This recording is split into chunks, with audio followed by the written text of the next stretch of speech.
Good morning, good afternoon, good evening, everybody, and welcome back to another episode on Solving the People Puzzle, where I, your host, Francois de Wet, interview HR managers, HR business partners, HR execs, anybody in the HR community around an interesting topic that we believe can add value to our listeners. And today, like every week, I am very excited to have in studio with me Brenda Gobi from MultiChoice. Brenda, thank you so much for joining. How are you doing? Hi, Francois. Thank you for inviting me to join you today. I'm excited to share the topic that we're both passionate about. Absolutely. Now, before we jump into that topic, Brenda, would you please just introduce yourself high level to the audience, what you do, what you're passionate about, your role? I'm Brenda Gobi, and I joined MultiChoice 2018. It's exactly 5 years ago. I joined as a senior talent acquisition partner. I've since been promoted to senior manager talent acquisition. I have a team that reports into me, and we look after the recruitment needs for the MultiChoice South Africa department. Amazing. Brenda, I immediately want to ask you because I'm curious. Over the last 5 years in your journey, how has the talent acquisition and recruitment landscape changed, in your opinion? And what have you seen, especially in the multi-choice environment? Sure, it has changed a lot, Francois, from the impact of COVID, where candidates want to work remotely. It has been challenging to accommodate everyone, and also in terms of the type of skills, we've seen a lot of our IT skills getting jobs overseas. So we are competing not only in the South Africa market, but globally. So these have been our challenges. And also the unemployment rate within South Africa also see us having an influx of CVs, not necessarily the right profiles, but everybody is applying, which results on us having a lot of bulk and having to sift through a lot of CVs. So yeah, the landscape has changed a lot. Well, so much to unpack there. So let's take it from the beginning. I think a couple of things I hear you saying. So one, it has changed significantly.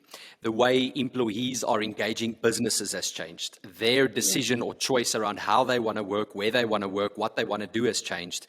The access to talent is becoming increasingly, and we see this across our clients, is becoming increasingly difficult. But then you also sit with, on the other end, people applying that aren't necessarily right for the role, and you have to kind of figure all of this out. Is that a fair and accurate summary? That's a fair summary, Francois. And thus, I had to sit and think, what is the solution to this? Because it affects the whole HR life cycle and the manager experience as well. Which means we take longer to fill the vacancies because we have to sift through so many CVs. And obviously, like I said to you, we came up with a solution, not really came up with a solution. We had to investigate video interviewing, and we've seen a significant difference since we've implemented that. Amazing. Now, as you know, and as the audience knows, this is not necessarily, our podcast is not to punt whamly, but I want to thank you for mentioning that. But it does then lead us into the topic of the conversation today, and that is a passion, as you mentioned, we both have around the experience of the employee. And I'd like to start and just ask you, from an experience perspective, where do you think the biggest shift has happened in terms of how employees are experiencing hiring and getting a job? So both, so employees internal and candidates external have different experiences, but something that really caught my attention is the feedback we see, whether on LinkedIn, on social media, about candidates mentioning that they don't get any feedback. There's a word on social media that's used a lot, ghosting. And Sure. ghosting is you're in a relationship, one person ends the relationship and you don't know why. And I thought, for us to be linked to ghosting, that is not good for our employee branding. Yes. And all that people want is feedback, whether they got a position or not. They just want someone to tell them that, look, you were unsuccessful, or yes, you're successful and you're moving forward with you. Yeah, that's such an interesting comment because I think feedback is not just at the end. I think a lot of organizations look at employee feedback around closing the loop. And so at the very end, I'm going to give you feedback. But I think what we are also seeing, and I would love to hear your input on this, is feedback throughout the journey. So from the first touch point, in all the steps of the application process, until I hear, yes, I was successful or not. Yes, the HR life cycle starts with us advertising the position, and the recruiter is the first point of contact. So, from that point on, when you contact a person or start a conversation, you actually form a relationship. Yes. And throughout the relationship, in order to know, are we moving in the right direction, there has to be communication. But what I find is that in situations where there's a lot of bulk recruitment, the recruiters find themselves not having the time to speak to every single candidate. And thus, we need to find solutions for this, because a candidate to us, it's also a client. Yes. We have a product that we sell to the client, and I feel it links up. And it's also our employee brain. Because if the candidate have a bad experience, they will share it. They will be amongst informal conversations, say, oh, by the way, I went for an interview at MultiChoice. They didn't treat me well. Why should I use their product? Yeah. So it has a ripple effect for the whole company, and that's why it's so important to communicate well. Absolutely. I think the idea of employees being consumers, having a voice, and not being afraid to use it. I mean, social media as a platform at the moment, and just their ability to actually have a conversation and talk about the experience is something that I believe at times as employers and service providers we underestimate. And as you said, you used the words a ripple effect. That thing can circle back to you in a very odd and weird way. It might not be tomorrow. It might be in a year's time. You might lose out on talent that you didn't even know about because of an informal conversation that someone had because of their experience with the brand, and then that lack of communication that we're speaking about. I think the other important thing here to mention, Brenda, is transparency during the hiring process. What would your opinion be around transparency when dealing with the employees? I would like to link transparency with the word honesty. It goes hand in hand. And you must be honest with candidates in terms of their expectations, whether it's the role responsibility, it's the salary, it's the company as a whole. Don't just share the good, the achievements, but also share the challenges. The candidate will be well prepared and know what to expect.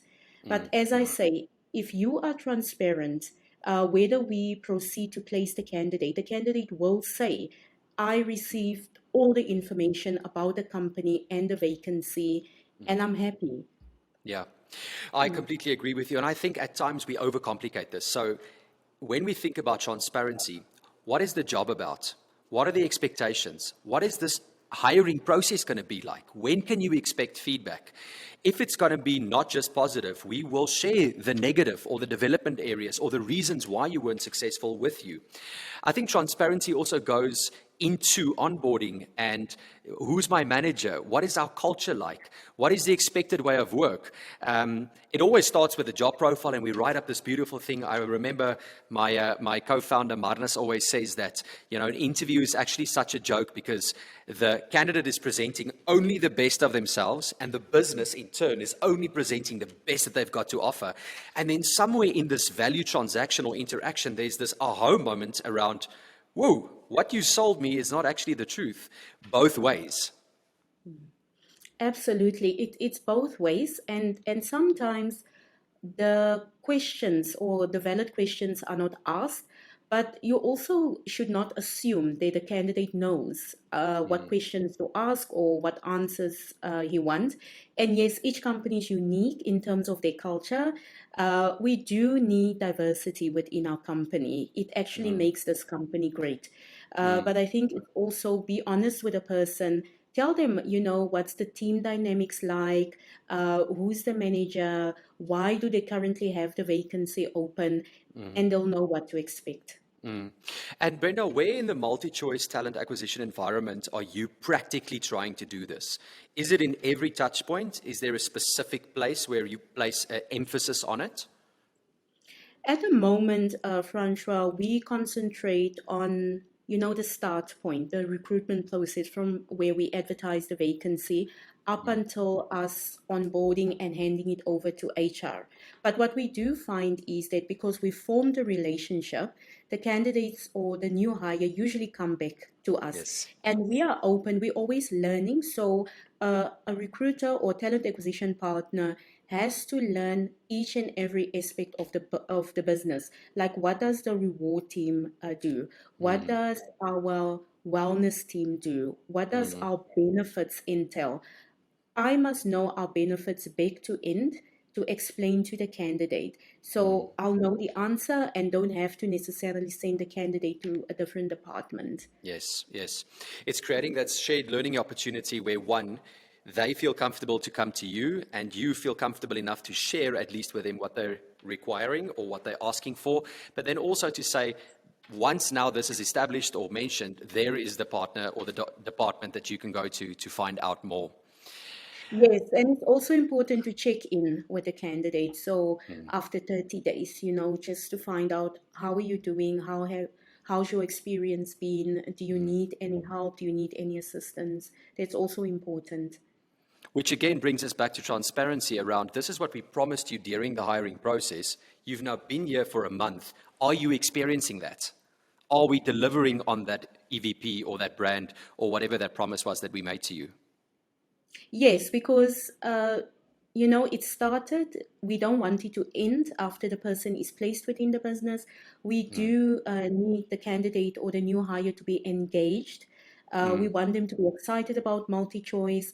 The employee value proposition, we want them to be brand ambassadors, to be proud to work for multi-choice.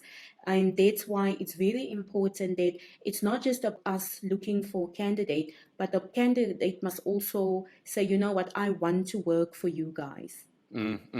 Absolutely. No one sells the business better than happy employees, right? Yes, employees, like I say, they are brand ambassadors. They know firsthand how it is like to work here.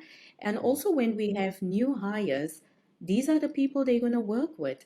And Yes. we want them to welcome our new hires, to show them around, and to be positive. Because if a new hire comes into an environment that's negative, it does affect them and they'll end up leaving and say, I was sold something that's not the truth. Yeah.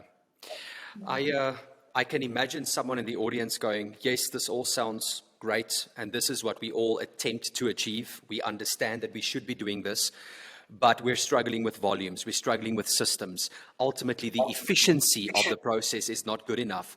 What would your comments be or your thoughts be around creating efficiency? Creating efficiency, we need to look at what's our current technology. So we have things that work, we have things that might not work so well. What can we incorporate? And the world is about new technology. And yes, it's also a culture shock to introduce something new.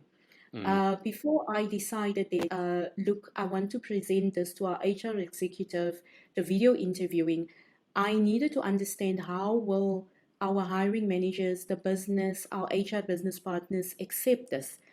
And we had to take a chance and we had to try it out and test it out. And efficiency, managers have a lot of workload and they want to do things fast. The extra things that they need to do is to hire new people. And that's all I was looking for to make the hiring process, the time to hire, we needed to shorten that. And Yes. that was one of the things where I felt I want to make huge impact fast. And the solution was the video interviewing that we've recently introduced. Yeah, I always tell people that technology is your friend because it will enable you to reduce the time spent on admin or mundane tasks or repetitive tasks or things that steal time and efficiency so that you can get to the more important touch points like the employee's experience, transparency, honesty, respect, communication. So well done on that. I think it couldn't have been easy, right? The change management around it, you mentioned the word shock. So it is an ongoing process and a continuous journey, I imagine. Yes, look, initially they thought this was an extra task. Must we Yes. learn a new system again? Must we learn new technology? But once you take them to the system and they see how user-free it is, and they actually feel like they're meeting the person in person. And you also share with them, you're giving someone an opportunity who would not necessarily have had it. So, for example, a person to travel all the way and spend money to attend an in-person interview. Only if you're really, really sure about the person, then you invite the person. But like I say, my approach was to say to the managers, listen, what is your pain point? So first find out. Don't assume that they have trouble with their hiring process. Ask Yes. them, what can I solution for you? Will it make a difference if you sit just 5 minutes on an online video interview and not the 45 minutes? And that sells it to them. They were interested. And yeah, and we're happy so far. Awesome. Brenda, talking about employee experience and flipping this efficiency part of the conversation back to the employee or the candidate, do you believe technology is also helping from an experience perspective on their end? I do believe so. Like I say to a lot of people, I just wish we can get data much cheaper. But yes, it also allows candidates to try out to test out.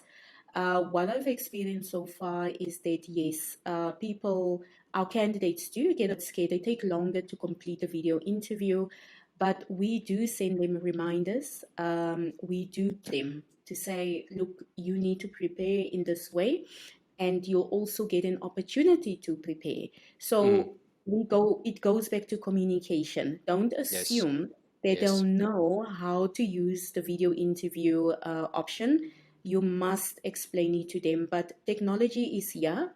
Even new careers are careers that doesn't exist now. They're already talking about it. And I say to all parents, encourage your children in IT, especially because these are the vacancies I have at the moment. Absolutely, absolutely. I think we underestimate at times the technology savviness or readiness of the majority of individuals. The Gen Zs, the millennials are walking around with 3, 4, 5 devices that they are connected to the world with at any given time. You would go very far in South Africa not to see a DSTV dish up on any sort of house.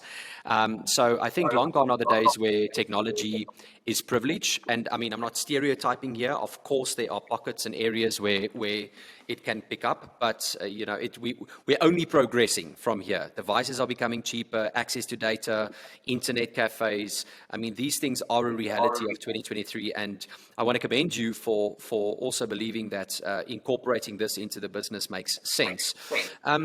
If we go back, Brenda, just for a second to some of the elements, because the Whammy podcast is also around practical tips and tools and techniques that our audience can implement today, tomorrow, to improve employee experience, which is our topic. I want to circle back to this idea of feedback in terms of the candidate journey and the overall experience, because I go through this journey as a candidate. I am applying maybe in one system or sending my CV somewhere. Then I get prompted to go through a video interview or meet someone on Teams or Zoom. Then maybe I'm doing a psychometric assessment or a skills test. I might then have to come into the office to do a face-to-face interview. All of these steps in the journey require transparent and honest, respectful feedback to keep them close. Now, in the introduction, you mentioned that it is a war for talent. It's difficult to find people. Is there 2 or 3 tips or tricks or techniques that you guys are doing where you're finding success in this journey and not having the guy drop off or ghost you as an employer? Yeah. What I find is, Ansha, yeah, finding talent is challenging, but we must be proactive. We Mm, must do our research. And one of the things we do is we don't sit and wait up until a vacancy is open. mm, We talk to the business, we connect to the business to find out, what's going on, what's the future, what's the strategy. So that is mm, very important tip that I can advise the talent acquisition partners. In terms of candidates, I just would like to say, don't give up. You apply for one job and you get disappointed when you don't get invited for an interview. Don't give up. If you an opportunity to do a video interview, prepare, be well prepared, and give it your best shot. mm. That's what I would say. And just in terms of the industry technology, I would also say that we need to change our ways of how we search talent. The traditional ways, it no longer works. The Gen Z, they're not paper based. Mm. Typing a CV, it's time consuming. I am working to find a way where you don't have to complete a whole form on our applicant system, tracking system, where if you upload a video, then it should just incorporate and you don't have to type up anything. And that's one Yeah, of the things where we lose our talent because candidates, the minute they have to apply and they see this long form, they like not interested. yeah. So yeah, we are working and targeting on that. It is a journey, but I believe we're gonna make big impact on that. Come on, come on. I love that. I want to repeat what you said to the audience. So, firstly, be proactive and don't wait until there's a vacancy and now we're scrambling. So, how do we do that? We do research. We understand from a business perspective where do we expect recruitment to happen in bulk? Where do we expect initiatives like a graduate program? But where do we also understand the trends around our turnover and where we are continuously hiring for the same roles? Go and create that external talent pool, attract the talent in there. And then how you do it, make it simple, make it fun, make it easy. Especially the younger generations don't want to be completing multiple forms, going through 7 rounds of whatever is expected from them. Get that data in, get it relevant to the relevant individuals and stakeholders in the business, have them scored, have them rated, and then be ready when that vacancy comes up to actually go into the talent pool and go, yes, you are ready. I want to bring you. Are you still in the job market? Do you fit our EVP? Do you fit our brand? Are you interested in joining our business? Would you say that's a fair summary?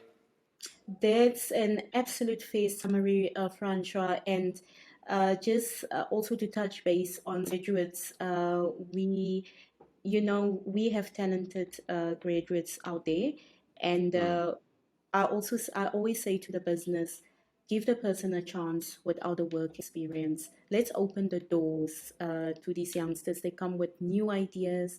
yes. They're hungry for change. They want to learn.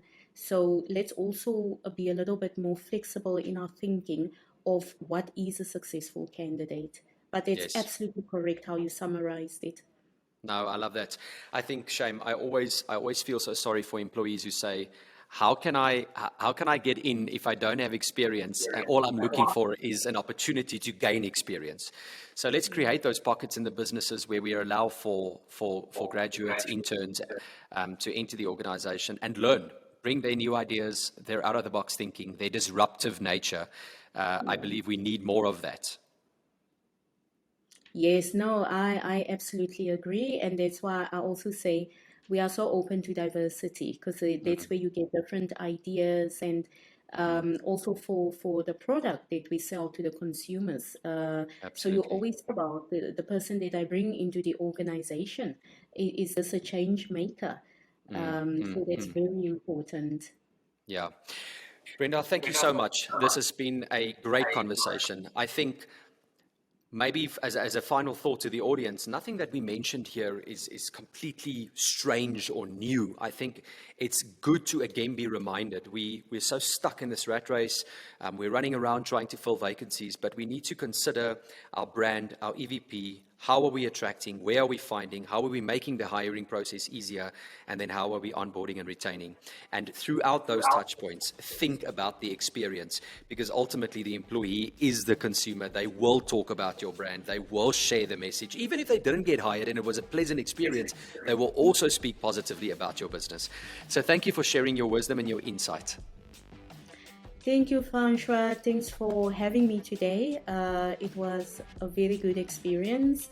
And yeah, I'm excited that this information can be shared to everyone. Fantastic, Brenda. Thanks for being here. Chat soon. Bye-bye. Thank you.